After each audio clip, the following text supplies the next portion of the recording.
क्या ये इतना आसान है स्टॉक मार्केट में इन्वेस्ट करना?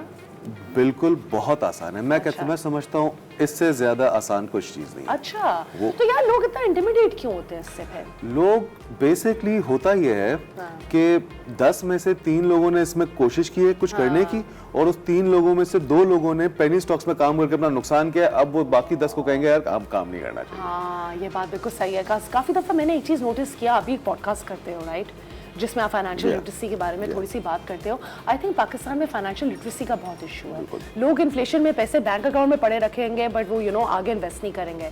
तो आज जो ऑडियंस आपको देख रही है, आप उनको किस तरीके से, खासतौर पे औरतों को भी कन्विंस कर सकते हो कि आप इन्वेस्ट करें, पैसे अकाउंट में नहीं छोड़ें, गोल्ड में इन्वेस्ट शायद ना करें, प्रॉपर्टी में ना करें, व्हाई नॉट स्टॉक्स? देखिए इसमें 2 चीजें हैं।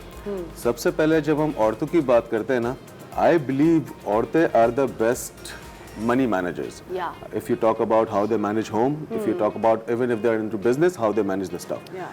तो उनसे ज़्यादा तो अच्छी मैनेजमेंट कोई कर ही नहीं सकता। तो अगर कल को फॉर एग्जांपल एक हाउसवाइफ भी हैं, उनकी अगर 10,000 रुपए की सेविंग होती है ना, मैं समझता हूँ कि इंस्टेड ऑफ कि ये सोचे कि मैं उसको अपने तकिए के नीचे सेव कर लूँ, या फिर मैं उसको मैट्रेस के नीचे डाल दूँ, अलमारी में रख लूँ, या फिर मैं उसको बैंक के फिक्स डिपॉजिट में डाल दूँ, even though if it's Islamic, 5-6% तो घर पर रिटर्न आ रहा है ना। मैं समझता हूँ इससे बेहतर ये कि आप स्टॉक मार्केट में पैसे डाल दें, क्योंकि ये 10,000 रुपए आपके पास हर महीने बच तो रहे ना। इस 10,000 रुपए हर महीने बचने का मतलब है 1 साल में आपने 1,20,000 रुपए बचा लिए। जबरदस्त, ठीक है। और जस्ट द कंपाउंडिंग, अगर मैं आपको उसका बताऊं कि आपको 5-6 साल अगर इन पैसों को आप कंपाउंड करेंगे ना, तो आपने तो अपनी जेब से 6-7 लाख रुपए निकाले, लेकिन 6 साल के बाद वो 6-7 लाख रुपए 50 लाख रुपए हो चुके होंगे, आपको पता भी नहीं चलेगा इन चीजों का। अब आप मुझे कंपेयर करने किसी भी एसेट क्लास से, you can not make this kind of money anywhere else. अच्छा यासिर, अब I love the fact that आपने बड़े अच्छे तरीके से एक्सप्लेन किया कि इसका फायदा क्या है, बट काफी दफा लोगों को यही नहीं पता होता कि स्टॉक होता क्या है, राइट? कुछ लोगों को ये भी नहीं पता होता कि हम स्टॉक खरीदते कैसे हैं। तो आप बिल्कुल लेमैन टर्म में अगर बताओ कि व्हाट इज अ स्टॉक? देखिए स्टॉक सिंपल सी है, ये सैमसंग है, ठीक है। मैं ये कंपनी आज जाके बना नहीं सकता, मैं नहीं बना सकता। तो अब क्या है, सैमसंग ने अपनी कंपनी को स्टॉक एक्सचेंज में लिस्ट किया, और अगर वो 1 अरब रुपए की फॉर एग्जांपल कंपनी, हम लेट्स से 1 करोड़ रुपए की कंपनी, तो 50 लाख रुपए के शेयर अपने पास रखे, 50 लाख के मार्केट में फ्लोट कर दिए। अब वो 50 लाख शेयर कोई भी पब्लिक जाके खरीद सकती है, and they can become an owner of the company. You have one share, you are the owner of the company. Okay, so one would think कि मैं बहुत ज़्यादा shares ले लूँगी तो I can become the owner of the company. Of course, that is how it works. Even if you have 0.01% of the company's holding, you are the owner. One day if you become 5% holder or 10% holder, because that is possible, आप वक्त के साथ बन जाते हैं, तो आप तो डिसीजन मेकिंग मैनेजमेंट में आ सकते हैं आफ्टर 10% ऑफ द होल्डिंग। बिल्कुल। अच्छा, और मुझे स्टॉक्स और डिविडेंड्स के बीच में क्या फर्क होता है? स्टॉक्स बेसिकली जब हम स्टॉक खरीदते हैं ना, तो आप उस कंपनी के पार्टनर बन रहे हैं, ठीक है, उस कंपनी के ओनर बन रहे हैं। कंपनी कमाएगी, कंपनी उस कमाने का जो प्रॉफिट का हिस्सा है ना, वो अपने शेयर होल्डर्स के साथ बांट देती है। That is dividend. It's just like rent. उसने 10 रुपए कमाए, 5 रुपए अपने शेयर होल्डर्स को दे दिए। अब जिसके पास जितने शेयर होंगे वो उसके हिसाब से उसको डिविडेंड डिवाइड हो जाएगा। ठीक है। और अगर हम लोग इन्वेस्टमेंट और ट्रेडिंग को देखते हैं, तो ट्रेडिंग हमारी शॉर्ट टर्म होती है, जिसमें हम स्पेकुलेशन कर रहे होते हैं, राइट? एंड इन्वेस्टमेंट हमारी ये है कि हम लेके बस भूल जाएं कि लेट्स से, अब एक हाइपोथेटिकल एग्जांपल लेते हैं लोगों को एक्सप्लेन करने के लिए।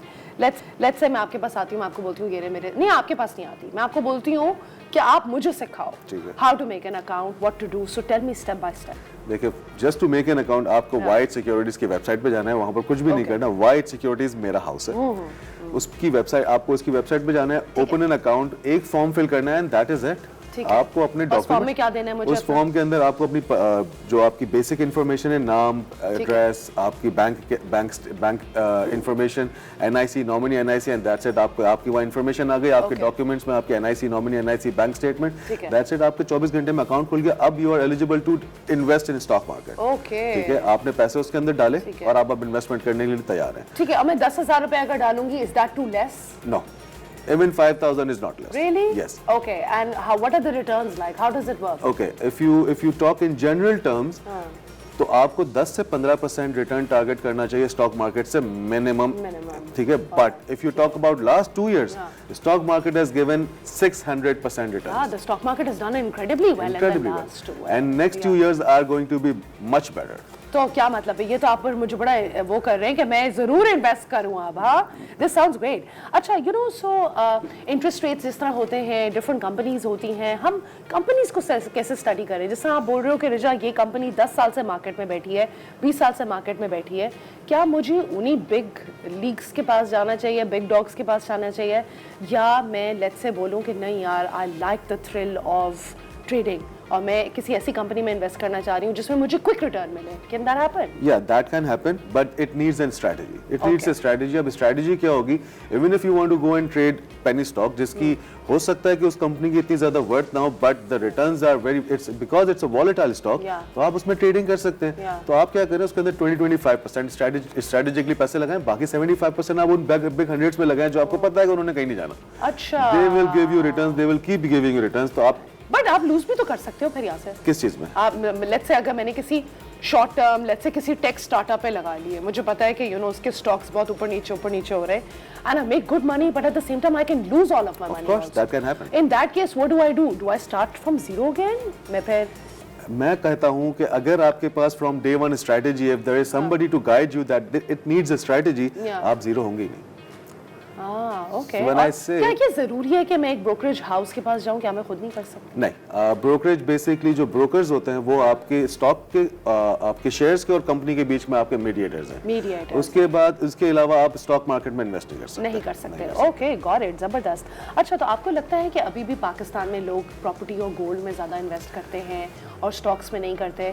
If you had to tell these people जो कि प्रेफर करते हैं प्रॉपर्टी और गोल्ड में करना, कि why they should move towards stocks? It's simple maths. No, it's simple maths. आप देखें, बात ये कि when you invest somewhere, you always compare your returns, right? आप 10 साल उठा के देख लें, 10 साल पहले गोल्ड कहाँ था, आप 10 साल पहले उठा के देख लें जमीनें कहाँ, और 10 साल पहले आप स्टॉक्स देख लें उठा के कहते हैं गोल्ड ने पिछले 10 सालों में आपको क्या 100% रिटर्न दिया है, जमीनों ने आपको 200% रिटर्न दिया है, मार्केट ने आपको 600% दिया। Now that is a comparison. Yeah, that's true. Valid point. Let that sink in.